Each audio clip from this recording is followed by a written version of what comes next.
قرآن پڑھا کر فیس لینا جائز ہے؟ جو معلمات قرآن پڑھاتی ہیں اور اس کی فیس لیتی ہیں، کیا یہ جائز ہے؟ اس میں کوئی گناہ تو نہیں ہے؟ فوزیہ صاحبہ لندن سے۔ بالکل جائز ہے، کوئی گناہ نہیں ہے انشاءاللہ اس میں، بلکہ اس میں فائدہ یہ ہوتا ہے کہ جو فیس لے کے پڑھا رہی ہوتی ہیں تو پھر وہ ذمہ داری بھی پوری کرتی ہیں، تو اس سے قرآن کو فائدہ ہوتا ہے، قرآن کی اشاعت ہوتی ہے۔ بہت سے لوگوں کو دیکھا ہے فری میں پڑھاتے ہیں تو پھر وہ ٹائم کی پابندی نہیں کر رہے ہوتے، تو اس لیے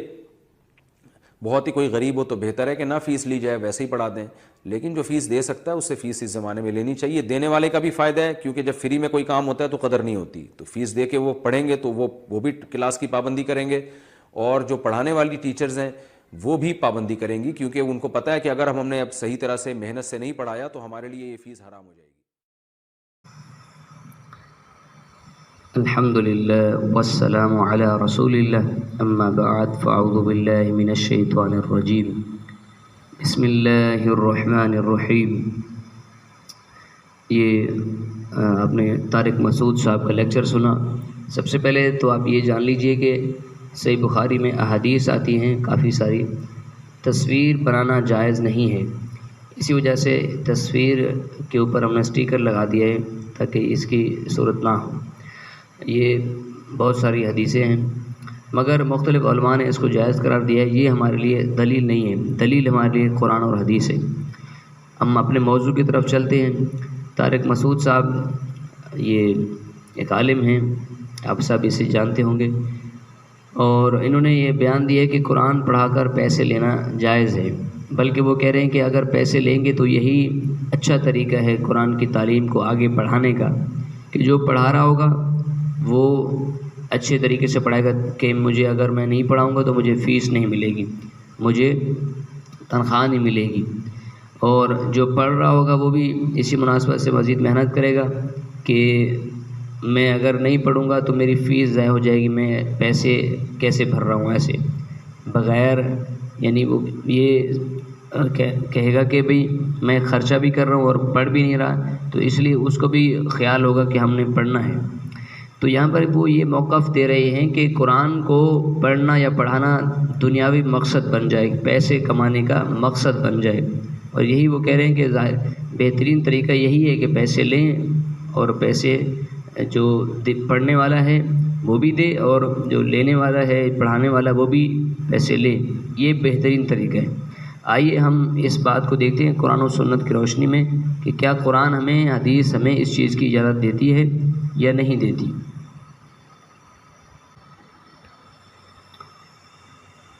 سب سے پہلے یہ آیات موجود ہیں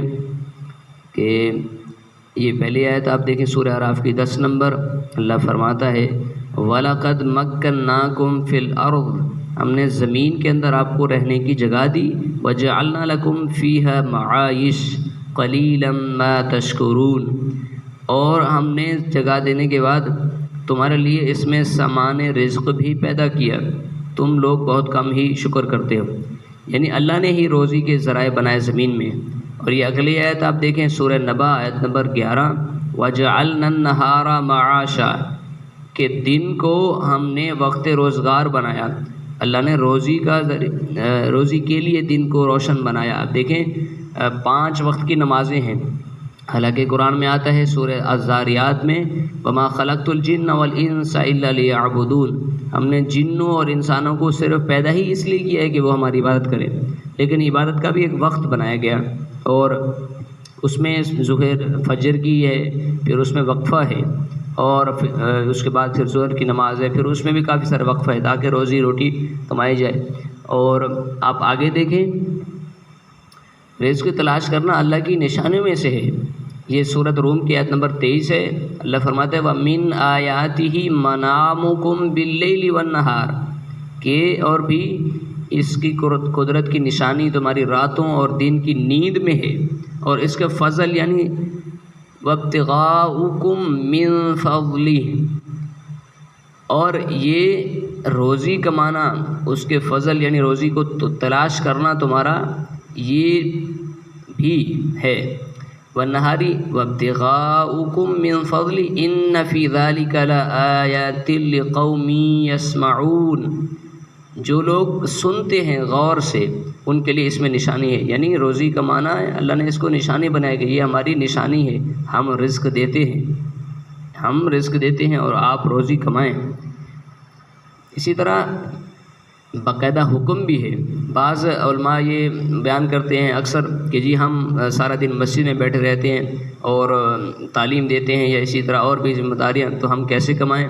لیکن یہ طریقہ ہے ہی نہیں قرآن کے اندر۔ دیکھیں صحابہ سے بڑھ کر دین اسلام پر کون چلتا تھا یا کون زیادہ تبلیغ کرتا تھا، دین کا کام کون کرتا تھا؟ کوئی بھی نہیں۔ آج کے دور میں کوئی بھی ایسا شخص نہیں ہے۔ ان کے بارے میں بھی یہی حکم آیا سورہ جمعہ کے اندر، اللہ نے صحابہ کو یہی بات سمجھائی نبی علیہ السلام کے ذریعے اس وقت کے مسلمانوں کو، کہ بتایا گیا کہ جب جمعہ کی اذان ہو وَذَرُوا الْبَيْعَ، تو کام کاروبار بند کر دیں، اور اسی طرح فَاسْعُوا إِلَىٰ ذِكْرِ اللَّهِ، اللہ کے ذکر کی طرف آپ آ جائیں۔ پھر اگلی آیت میں اللہ یہ فرما رہا ہے فَإِذَا قُضِيَتِ الصَّلَاةُ فَانتَشِرُوا فِي الْأَرْضِ وَابْتَغُوا مِن فَضْلِ اللَّهِ، کہ جب نماز مکمل ہو جائے تو زمین میں پھیل جاؤ اور اللہ کا فضل تلاش کرو، بکثرت سے اللہ کا ذکر کیا کرو تاکہ تم فلاح پالو۔ یعنی یہ نہیں ہے کہ یہ علماء آج پیش کرتے ہیں کہ جی ہم روزی کہاں سے کمائیں، اور اگر ہم سارا دن مسجد کو ٹائم دیں تو ہمارا گھر کا خرچہ کیسے چلے گا؟ اللہ کا یہ قانون نہیں ہے۔ سارا دن آپ کو بیٹھنے کا اللہ نے حکم نہیں دیا۔ اللہ نے تو قرآن میں واضح فرما دیا کہ آپ پڑھ لیں صلاۃ اور پھر آپ روانہ ہو جائیں، آپ نکل جائیں زمین کی طرف، پھیل جائیں تاکہ آپ روزی کمائیں۔ اسی طرح آپ دیکھیں انبیاء علیہم السلام، یہ ذکر ہے نوح علیہ السلام کے حوالے سے، لوط علیہ السلام، شعیب علیہ السلام، صالح علیہ السلام کے حوالے سے اللہ نے ان کے بارے میں بھی فرمایا کہ انبیاء کی دعوت بھی اسی طرح تھی۔ وہ کہتے تھے کہ وَيَا قَوْمِ لَا أَسْأَلُكُمْ عَلَيْهِ مَالًا إِنْ أَجْرِيَ إِلَّا عَلَى اللَّهِ، یہ سورت آئی ہوئی ہے، سورہ ہود بھی ہے، سورۃ الشعراء بھی ہے کہ اے میری قوم، تم میں سے اس دین پر میں مال نہیں مانگتا، میرا اجر اللہ کے پاس ہے۔ یعنی جو بھی اللہ کی طرف سے وحی ان کے پاس آتی تھی اور اس کی وہ تبلیغ کرتے تھے، سکھاتے تھے، پڑھاتے تھے، سناتے تھے، وہ اس کی اجرت نہیں لیتے تھے، اور وہ کہتے تھے اللہ کے ہاں ہمارا اس کا اجر ہے۔ تو یہ دیکھیں ہر نبی کی یہ دعوت رہی ہے، کسی نے دین اسلام کو، قرآن پڑھانے کو، اللہ کے آیات، پچھلی جو کتابیں تھیں اس کی تبلیغ کرنے کو، جو ہے وہ صحیفے تھے اس کی تبلیغ کرنے کو، اللہ کی آیات جو بھی وحی تھی اس کو اجرت نہیں بنایا کہ جی میری تو ڈیوٹی ہے، میں تو نبی ہوں اور میں تبلیغ کروں گا، میں روزی کیسے کماؤں گا؟ ایسا نہیں ہے، بالکل نہیں ہے۔ آپ دیکھیں اگلا آپ آگے دیکھیں، خود نبی علیہ السلام سے اعلانیہ کہلوایا گیا کہ قُل لَا أَسْأَلُكُمْ عَلَيْهِ أَجْرًا إِنْ هُوَ إِلَّا ذِكْرٌ لِّلْعَالَمِينَ، کہ آپ کہہ دیں کہ میں تم سے اس قرآن پر اجرت نہیں مانگتا، یعنی جو تبلیغ کرتا ہوں، جو قرآن سکھاتا ہوں، پڑھاتا ہوں، تو میں اللہ کی باتیں سناتا ہوں، میں اس کے اوپر اجر نہیں مانگتا، ذکر للعالمین، کہ مگر یہ تو ایک نصیحت ہے۔ پھر اسی طرح سورہ سبا میں آیا قُل لَا أَسْأَلُكُمْ عَلَيْهِ أَجْرًا، کہ یہ آپ کہہ دیں کہ میں اس دین پر تم سے اجرت نہیں مانگی، اگر مانگی تو وہ تمہاری، میرا اجر تو اللہ کے ذمہ ہے اور وہ ہر چیز سے باخبر ہے۔ اسی طرح بخاری کے اندر ایک حدیث آئی کتاب الاجارہ کے اندر، نبی علیہ السلام نے فرمایا اللہ تعالیٰ نے کوئی بھی نبی ایسا نہیں بھیجا جس نے بکریاں نہ چرائی ہوں، یعنی ہر نبی کام کرتا تھا، کاروبار کرتے تھے، روزی کماتے تھے۔ صحابہ رضی اللہ عنہم نے پوچھا کہ آپ نے بھی اسی طرح کیا، بکریاں چرائی تھی؟ تو فرمایا ہاں میں بھی مکہ والوں کی بکریاں چند قرات کی اجرت پر چرایا کرتا تھا۔ تو اللہ کے نبی صلی اللہ علیہ وسلم سب سے بڑے مبلغ تھے، سب سے زیادہ لوگوں کو دین سکھانے والے، ان کی ڈیوٹی تھی۔ اور حالانکہ اللہ نے تو ذمہ لگا دیا بلغ ما انزل الیک، اے اللہ کے رسول آپ تبلیغ کریں، باقاعدہ ان کی ڈیوٹی لگ چکی تھی، لیکن وہ بھی روزی کماتے تھے، کاروبار کرتے تھے، اور اسی طرح ہر نبی کا اسی طرح طریقہ آیا ہے، اجرت نہیں مانگتے تھے۔ اب آگے دیکھیں دیگر انبیاء علیہم السلام بھی روزی کماتے تھے۔ دیکھیں یہ بخاری میں کتاب البیوع میں، صحیح مسلم میں، ٹھیک ہے، یہ فضائل زکریا علیہ السلام کا جو یہ آ رہا ہے باب، اس میں اللہ کے نبی داؤد علیہ السلام صرف اپنے ہاتھ سے کام کر کے روزی حاصل کرتے تھے،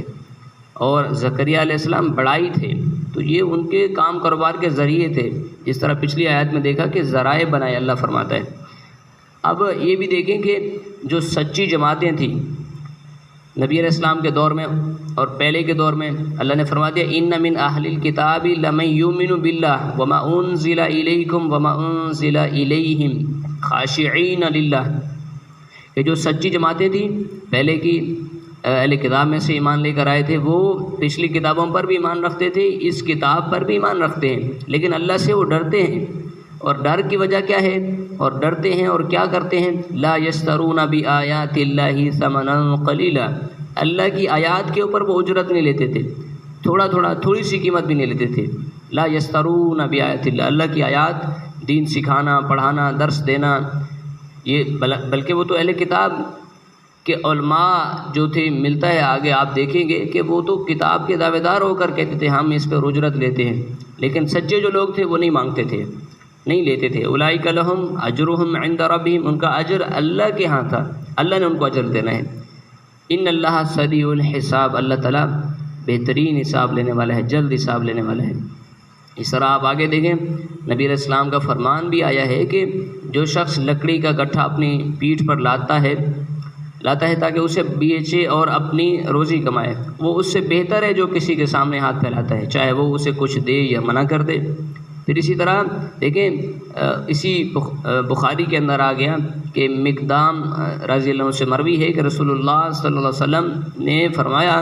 کسی انسان نے اس شخص سے بہتر روزی نہیں کھائی ہوگی جو خود اپنے ہاتھ سے کما کر کھاتا ہے۔ یعنی بہترین روزی کیا ہے؟ اپنے ہاتھ سے کما کر کھانا، بہترین روزی۔ اور یہاں لوگ کہتے ہیں کہ ہم اپنے ہاتھ سے کیسے کمائیں؟ یہاں بڑے بڑے علماء، درس دینے والے مفتی مساجد کے اندر بیٹھے ہوئے، وہ اس روزی کو بہتر نہیں سمجھتے کہ ہاتھ سے ہم کمائیں۔ اللہ کے رسول صلی اللہ علیہ وسلم فرما رہے ہیں کہ بہتر روزی یہی ہے کہ آپ اپنے ہاتھ سے کمائیں۔ اور آگے نبی علیہ السلام فرما بھی رہے ہیں کہ داؤد علیہ السلام بھی اپنے ہاتھ سے روزی کمایا کرتے تھے۔ اسی طرح آپ آگے دیکھیں صحابہ کرام کا طریقہ رضوان اللہ علیہم اجمعین، یہ آپ صحیح مسلم میں دیکھیں کہ صحابہ کرام انس رضی اللہ عنہ بیان کرتے ہیں کہ پچھلے صحابہ کے بارے میں کہ کچھ لوگ نبی علیہ السلام کے پاس حاضر ہوئے اور کہا ہمارے ساتھ چند آدمی کر دیجئے جو ہمیں قرآن و سنت سکھلائیں۔ آپ نے ان کے ساتھ 70 انصاریوں کو کر دیا جنہیں قرآ کہتے تھے۔ ان میں میرے ماموں حرام بھی تھے، یہ قرآن کریم پڑھا کرتے تھے اور رات کو قرآن کے درس و تدریس سیکھنے میں مصروف رہتے تھے، دن میں پانی لا کر مسجد میں رکھتے اور جنگل سے لکڑیاں لا کر فروخت کر کے کھانا خرید کر اہل صفہ اور دیگر فقراء کو کھلایا کرتے تھے۔ یہ دوبارہ لفظ پڑھ لیں کہ جنگل سے لکڑیاں لا کر فروخت کر کے کھانا خرید کر اہل صفہ اور دیگر فقراء کو کھلایا کرتے تھے۔ تو وہ درس و تدریس دینا، سیکھنا، سکھانا قرآن مجید کو، اس پہ وہ اجرت نہیں لیتے تھے کہ جی ہم اجرت لیں یا پڑھانے کی یا پڑھنے کی، بلکہ وہ خود کماتے تھے۔ دیکھیں کتنی اسوہ صحابہ کا ہمارے سامنے خوبصورت اسوہ۔ اسی طرح اللہ تعالیٰ نے ہمیں منع بھی کر دیا، واضح آیات ہیں سورہ مائدہ کی 44 نمبر آیت میں وَلَا تَشْتَرُوا بِآيَاتِي ثَمَنًا قَلِيلًا، میری آیتوں کو تھوڑے تھوڑے مول پر نہ بیچو۔ یہ تو آج مولوی صاحبان تشریح کرتے ہیں کہ اللہ فرما رہا ہے کہ میری آیت پر تھوڑی سی نہ لو بلکہ زیادہ لو۔ یہ کہاں سے معنی نکلتا ہے؟ اللہ تعالیٰ نے منع کر دے کہ اتنا گناہ ہے کہ آپ تھوڑی سی بھی آپ نہیں لے سکتے۔ اور آگے فرمایا کہ جو لوگ ہماری اتاری ہوئی وحی کے ساتھ فیصلے نہ کریں وہ پورے اور پختہ کافر ہیں۔ اللہ نے واضح احکامات دیے۔ اور اسی طرح اللہ تعالیٰ نے پہلی کتابوں کے جو علماء تھے، تورات انجیل کا جو وہ کہتے تھے ہمارا ٹھیکہ ہے، ہم کتاب والے ہیں، اللہ فرماتا ہے وَآمِنُوا بِمَا أَنزَلْتُ مُصَدِّقًا لِمَا مَعَكُمْ وَلَا تَكُونُوا أَوَّلَ كَافِرٍ بِهِ، اور اس کتاب پر ایمان لاؤ جو میں نے تمہاری کتابوں کی تصدیق میں نازل فرمائی، اور اس کے ساتھ اول کافر نہ بنو، پہلے کفر کرنے والے تم نہ بنو، کیونکہ تم تو کتاب پڑھتے ہو۔ یعنی جو اول کفر کرتے تھے کتاب کا، وہی اللہ کی آیات کو تھوڑی تھوڑی قیمت کے اوپر بیچتے تھے، معاوضہ لیتے تھے۔ یہ ان کا کام تھا کہ کتاب والے بھی تھے اور کتاب کو ہی اس کی تعلیم و تربیت، اس کا سکھانا، اور اگر کوئی بڑا بندہ آ جائے اور وہ پیسے دے تو مسئلے کو چھپا دینا، یہ بھی ان کا ایک کام تھا۔ سارے کام ہی وہ کرتے تھے۔ تو آپ فرمایا ولا تشتروا بآیاتی ثمنا قلیلا، میری آیات کے بدلے تھوڑی سی بھی قیمت نہ لو، وإیایا فاتقون، اور اللہ سے ڈرتے رہو، اللہ نے فرمایا ڈرتے رہو۔ اسی طرح آگے یہ کتاب والے تھے جو دعویٰ کرتے تھے کہ ہم کتاب والے ہیں، جو لوگ ان باتوں کو چھپاتے ہیں، چھپاتے بھی وہ تھے، آج کے علماء بھی یہی کرتے ہیں۔ حق بیان کون کر رہے ہیں؟ سب کے سب اپنے فرقے کے ساتھ لگے ہوئے، جو بھی جتنے بڑے عالم موجود ہیں، جب کوئی مسئلہ آ جائے، اپنے فرقے کی بات آ جائے تو چھپا جاتے ہیں، حق بیان نہیں کرتے۔ کیوں اتنا فرقے بنے ہوئے؟ وجہ یہی ہے کہ الگ الگ علماء بیٹھے ہوئے ہیں، بڑے بڑے مستند اپنے آپ کو کہ جی ہم اتنی بڑی ڈگری ہے ہمارے پاس، ہم درس نظامی ہم نے کیا ہوا ہے، ہم نے یہ ڈگری کی ہوئی ہے، لیکن ہر عالم الگ الگ فرقے میں شامل ہے۔ کیوں بھئی؟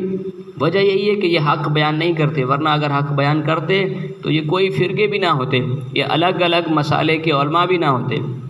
اب ان باتوں کو جو چھپاتے ہیں، اللہ تعالیٰ نے اپنی کتاب میں جو نازل فرمایا، اور اس کے عوض کچھ دنیاوی مفادات حاصل کرتے ہیں۔ دنیاوی مفادات میں پیسہ بھی ہے، شہرت بھی ہے، کہ اگر ہم دین اسلام کے اوپر اجرت نہیں لیں گے تو ہماری شہرت ختم ہو جائے گی۔ دنیاوی فائدہ حاصل کرتے تھے وہ لوگ، دنیا کی چیزوں کو حاصل کرنے کے لیے، پیسہ حاصل کرنے کے لیے وہ چھپاتے بھی تھے اور پیسہ بھی حاصل کرتے تھے۔ اور دیکھیں جب اللہ کی آیات میں تحریف ہو جائے نا تو وہ اللہ کی آیات نہیں رہتی، لیکن اللہ فرما رہا ہے کہ آپ وہ لیتے تھے، اللہ کی آیات کے اوپر ہی لیتے تھے، جب تحریف ہو گئی بالکل تو وہ کیسے اللہ کی آیات رہے گی؟ جب یہ بیچنا یعنی اللہ کی آیات کی تبلیغ کرنا، سنانا، پڑھانا، سکھانا، یہ اس کے اوپر لیتے تھے۔ اور جب چھپانا یہی تھا کہ جب کوئی بڑا عالم آ جائے، یہ تفصیلی واقعات آتے ہیں، آپ کو مزید آگے گائیڈ کیا جائے گا اس حوالے سے کہ وہ آتے تھے لوگ اور پیسہ دیا کہ جی مولوی صاحب آپ یہ مسئلہ چھپا دیں، گول کر دیں، نرم کر کے بیان کر دیں، تو پیسے لے لیتے تھے اور مسئلہ بیان کر دیتے تھے۔ آج بھی یہی ہو رہا ہے، کون سا عالم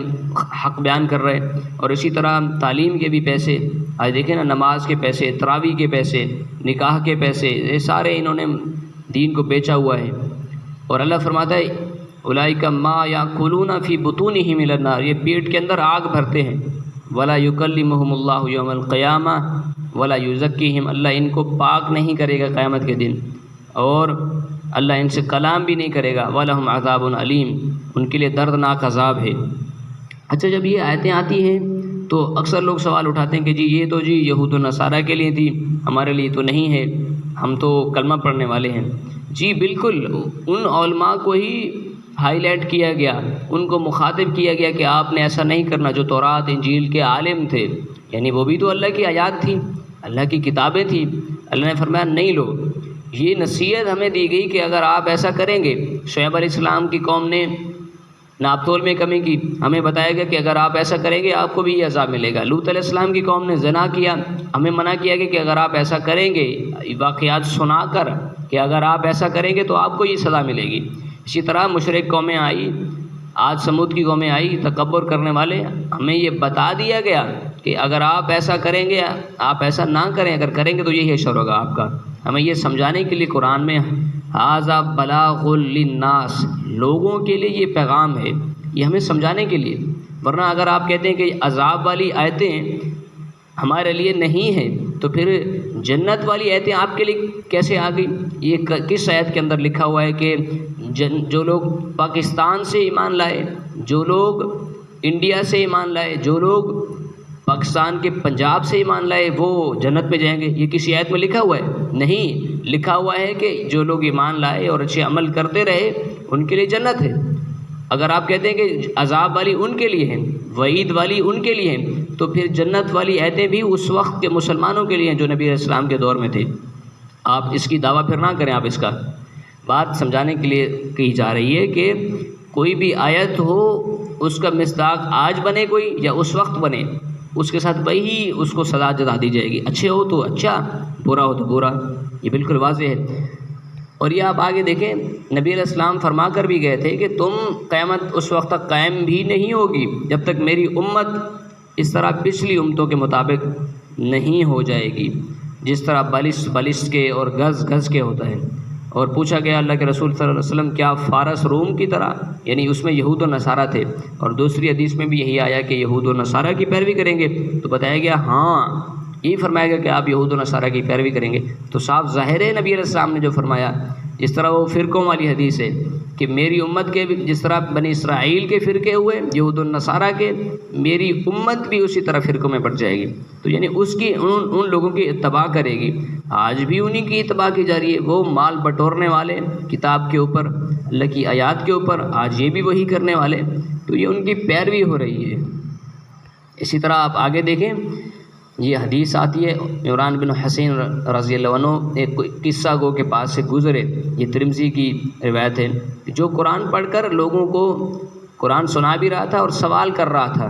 یہ دیکھ کر انہوں نے ان للہ و انا الیہ راجعون پڑھا اور کہا کہ میں نے رسول اللہ صلی اللہ علیہ وسلم کو فرماتے سنا کہ جو قرآن پڑھے اس کو چاہیے اللہ سے سوال کرے، ان قریب ایسی قومیں ہوں گی جو قرآن پڑھیں گی اور اس کے ذریعے لوگوں سے سوال کریں گے، یعنی قرآن پڑھانے کے پیسے لیں گے، قرآن سے مال بٹورنے والا معاملہ کریں گے۔ اب یہ نیچے دیکھیں، ابو داؤد کے اندر کتاب الصلاۃ ہے، اللہ کے رسول صلی اللہ علیہ وسلم نے اپنے ایک صحابی کو فرمایا کہ انہوں نے کہا کہ اللہ کے رسول مجھے میری قوم کا امام بنا دیں، تو نبی علیہ السلام نے فرمایا ٹھیک ہے تم ان کے امام ہو، ان کی امامت کرو، ضعیفوں کا خیال رکھتے ہوئے، اور ایسا مؤذن مقرر کرو جو اذان دینے پر اجرت نہ لے، یعنی اذان سنت ہے، فرض نماز ہے، سنت کے اوپر بھی آپ پیسے نہیں لے سکتے، منع کر دیا اللہ کے رسول نے صلی اللہ علیہ وآلہ وسلم۔ اسی طرح اللہ کے رسول صلی اللہ علیہ وسلم نے منع کر دیا، اقرأوا القرآن، قرآن پڑھو، ولا تغلوا فیہ ولا تجفوا، اور اس پہ غلو بھی نہ کرو، ولا تجفوا عنہ ولا تعقلوا بھی، کہ اس سے اعراض بھی نہ کرو اور اس کو ذریعہ معاش نہ بناؤ، اور نہ ہی اس سے بہت سے دنیاوی فوائد حاصل کرو۔ منع کر دیا کہ آپ اس کو ذریعہ معاش نہ بنائیں، تو یہ واضح حدیثیں آ رہی ہے کہ قرآن ذریعہ معاش کے لیے نہیں آیا۔ اب آگے دیکھیں، ایک صحابی تھے عبادہ بن صامت رضی اللہ عنہ، یہ مختصر ہے کہ انہوں نے کچھ لوگوں کو قرآن پڑھایا، قرآن لکھنا پڑھنا سکھایا، پھر ان نے جن کو پڑھایا انہوں نے تحفے کے طور پر ان کو ایک تیر کمان دیا، تو ان کے خیال میں آیا کہ میں اس کے ذریعے اللہ کی راہ میں جہاد کروں گا، تو نبی علیہ السلام کے پاس گئے، پوچھا اللہ کے رسول کہ اللہ کے رسول میں نے یہ لیا ہے، قرآن پڑھنا سکھایا ہے، پڑھایا بھی ہے اور لکھنا سکھایا تھا، تو مجھے یہ تو کوئی پیسہ تو نہیں دیا، انہوں نے تحفہ دیا ہے، تیر کمان ہے۔ آپ صلی اللہ علیہ وسلم نے فرمایا اگر تو آگ کا توق اگر پہننا چاہو تو اس کمان کو لے لو، یعنی اگر بعض لوگ کہتے ہیں ہمیں تنخواہ مقرر تو نہیں ہے، ہمیں تحفہ دیا گیا اور ہم تحفہ لے رہے ہیں، اس میں کیا حرج ہے، ہم نے کوئی تنخواہ مقرر تو نہیں کی، یہاں انہوں نے مقرر نہیں کی تھی لیکن تحفہ لیا تھا، اور وہ بھی کہنے پر نہیں بلکہ لوگوں نے خود دیا تھا،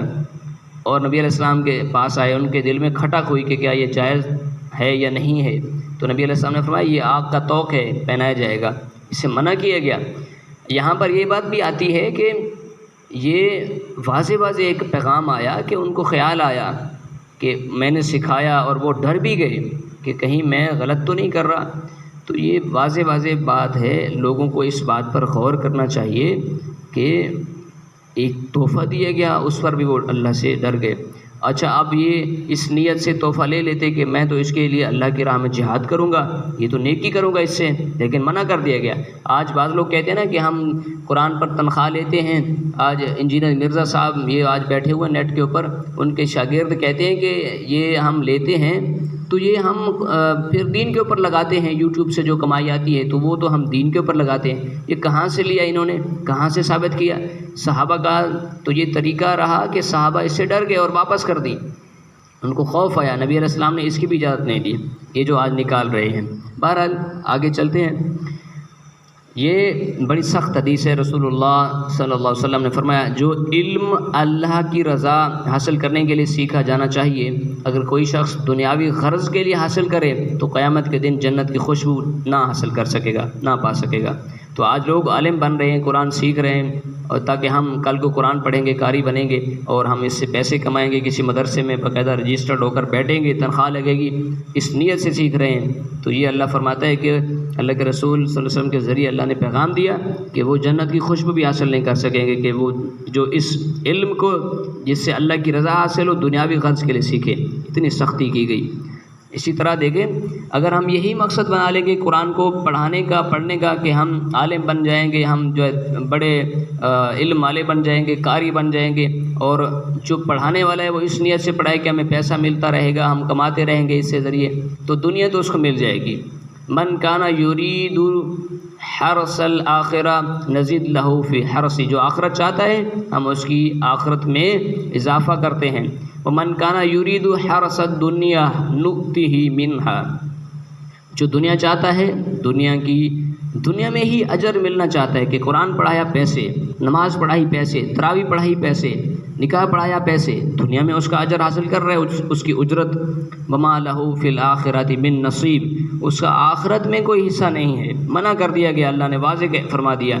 کہ جو شخص دنیا کی آسودگی کا خواہش مند ہو ہم اس کو دے دیتے ہیں، اس کا آخرت میں حصہ نہیں ہے۔ تو اگر اس نیت سے قرآن پڑھا رہے ہیں، دین سکھا رہے ہیں، تو پھر آخرت میں حصہ نہیں رہے گا۔ اس لیے ہمیں یہ دیکھنا چاہیے۔ یہ دیکھیں، اگر یہ مفتی صاحب کے لیے ہمارا ایک پیغام ہے، اللہ کی آیت ہم ان کو سنانا چاہ رہے ہیں کہ دیکھیں، اگر ہم یہ رائے دیں گے قرآن کے خلاف کہ ہم لے سکتے ہیں، یہ لے سکتے ہیں، واضح واضح قرآن حدیث کی ہم نے دلائل دیکھے، پھر بھی اس کے باوجود ہم اجازت دیں لوگوں کو، مفتی صاحب ہو، کوئی عالم ہو، کوئی انجینئر صاحب ہو، کوئی بھی ہو، اگر وہ اجازت دیں گے تو دیکھیں اس سے کفر میں چلا جاتا ہے انسان۔ تو ہم یہ پیغام دینا چاہتے ہیں مفتی صاحب کو کہ آپ اس سے رجوع کریں، اللہ سے توبہ کریں اور اپنی اصلاح کریں، ورنہ یہ تو اللہ تعالیٰ یہاں بھی منع فرما رہا ہے کہ میری آیات کے بدلے کوئی تھوڑی تھوڑی مول پر نہ بیچو۔ دیکھیں اس کی رخصت آپ دے رہے ہیں، اس کی رخصت آپ نہ دیں، اس کو جائز آپ نہ قرار دیں، کیونکہ اللہ فرماتا ہے جو بھی اتاری ہوئی میری وحی ہے اس کے ساتھ فیصلہ نہیں کریں تو وہ کفر میں چلے جائیں گے، وہ پختہ کافر ہیں، تو اس سے آپ کفر میں چلے جائیں گے۔ اس لیے اپنی آپ اصلاح کریں اور اپنے جو آپ نے علم سیکھا ہے، علم دین، اس کو صحیح کر کے لوگوں کو پیش کریں۔ آپ کو اللہ نے علم دیا ہے تو اس علم کے ذریعے سے لوگوں کو اچھی دعوت دیں، اچھی پیغامات دیں، یہ رخصت نہ دیں اور یہ سوچیں کہ یہ تو روٹین چل رہی ہے، تو روٹین کا حصہ نہیں بنانا ہم نے۔ اکثریت وَإِن تُطِعْ أَكْثَرَ مَنْ فِي الْأَرْضِ يُضِلُّوكَ عَنْ سَبِيلِ اللَّهِ، سورہ انعام کے اندر، کہ اگر آپ اکثریت کو دیکھیں گے تو آپ گمراہ ہو جائیں گے۔ اس لیے کوئی بھی جتنے بھی عالم لے رہے ہیں، اکثریت کو ہم نے نہیں دیکھنا۔ اکثریت کا تو واضح اللہ کے رسول صلی اللہ علیہ وسلم نے فرما دیا، میری امت کے جو فرقے ہوں گے اس میں سے 72 کلہم فی النار، سارے جہنم میں جائیں گے ایک جماعت کے سوا۔ تو سارے لے رہے ہوں، کوئی حرج نہیں ہے، ہمیں اس سے کوئی پریشانی نہیں ہے، کوئی مسئلہ نہیں ہونا چاہیے، ہم نے نہیں لینی، چاہے ساری دنیا لے، ساری دنیا کفر کرے، لیکن ہم نے اس کو ماننا ہے کہ اللہ کی آیات کے اوپر، دین کے اوپر کوئی اجرت نہیں لی جا سکتی۔ یہ ان کے لیے پیغام تھا کہ دیکھیں غور کیجئے، اصل مومن کی پہچان یہ ہے کہ جب اس کے سامنے واضح دلائل اور قرآن و حدیث سے آ جاتے ہیں تو وہ اپنی ذات سے بھی زیادہ اللہ اور اس کے رسول صلی اللہ علیہ وسلم کی بات کو ترجیح دیتے ہیں۔ تو یہ آپ کے پاس پیغام آیا، آپ ان دلائل کو دیکھیں اور صحیح لگیں تو آپ اصلاح کریں اپنے دیکھیں۔ اب بھی اگر آپ اپنے فرقے کو، اپنے مسلک کو یا اپنے عالم ہونے کو ترجیح دیں گے کہ میں تو اتنا بڑا عالم ہوں، میرے خلاف یہ دلائل دیے گئے، تو پھر آپ نہیں مان سکیں گے، آپ اس پر پورا نہیں اتر پائیں گے، وہ انا کا مسئلہ آ جائے گا۔ لیکن آپ دیکھیں، غور کریں، اللہ اور اس کے رسول کے پیغام آپ کے پاس آئے، حدیثیں آئی، قرآن کی آیات آئی، آپ دیکھیں، اس کو پڑھیں، انشاءاللہ اللہ تعالیٰ مزید توفیق دے گا۔ آخر میں اللہ سے دعا ہے کہ اللہ تعالیٰ ہم سب کو یہ باتیں سمجھنے کی توفیق عنایت فرمائے۔ آخر دعوانا ان الحمد للہ رب العالمین۔